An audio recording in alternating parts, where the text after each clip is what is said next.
Rahayu, Rahayu, Rahayu Sagung Dumadi, Om Swastiastu, Namo Buddhaya, Salam. Assalamualaikum warahmatullahi wabarakatuh. Pemirsa Cahaya Batin, pintu gerbang kesadaran bangsa Nusantara. Hari ini saya ada di Gresik. Kebetulan rangkaian acara kegiatan Dewan Kesenian kali ini ada di Gresik. Dan saya ada di tempat ini mulai semalam ditemani oleh anak magang sambil menikmati atmosfer Gresik. Kalau yang lain tidur di hotel, saya tidur di gedung Pusponegoro karena hari ini kita akan ke makam Pusponegoro dan saya akan melakukan ritual membaca aksara Jawa di makam Pusponegoro. Izinkan saya nanti dengan kawan-kawan untuk melakukan upaya-upaya untuk pengayaan terhadap pengertian dan pengetahuan tentang aksara Jawa yang ada di Pusponegoro. Nah, hari ini saya akan bahas aksara To yang berarti Tukul Saka Niat. Tukul Saka Niat berarti bagaimana kita memberangkatkan yang namanya niat, dan itu di mana letak yang harus punya niat.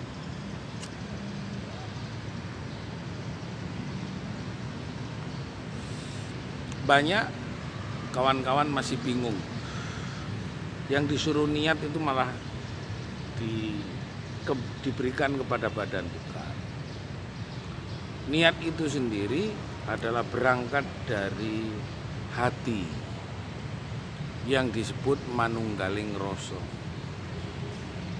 Kenapa dikatakan bahwa hati ini adalah manunggaling rasa? Itulah yang disebut manusia atau keinginan. Siapa-siapa yang memiliki keinginan, siapa-siapa yang memiliki kemauan, hasrat nafsu, itulah yang disebut manungso, manunggaling rasa. Nah, maka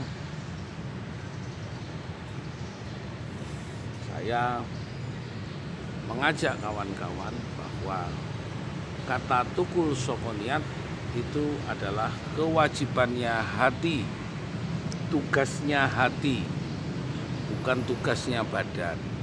Jadi ketika hati kita tidak punya tujuan baik, maka badan kitalah yang dirugikan. Contoh, hari ini hati kita mengajak untuk menipu. Yang ditipu adalah mencuri, merubah harga roti ini. Yang harusnya harganya 15.000 ditulis 20.000. Tapi yang punya keinginan kan hati untuk melakukan penipuan. Akhirnya badan diajak juga terlibat. Tapi sebenarnya badan tidak punya keinginan untuk terlibat. Karena badan hanya sekedar yang disuruh oleh hati. Karena hati yang kotor itu atau hati yang tidak baik itu, maka akhirnya badan menjadi korban. Saya membaca ada peristiwa seperti itu. Sehingga terjadi pengulangan yang dilakukan oleh hati. Tidak muncul Tukul Saka Niat. Tidak punya niat baik. Tidak punya keinginan untuk berbuat baik kepada orang atau berbuat baik kepada badan. Badan dikorbankan. Atau bahasa kita, sering kita mengorbankan orang. Maksudnya mengorbankan dirinya sendiri, badannya sendiri.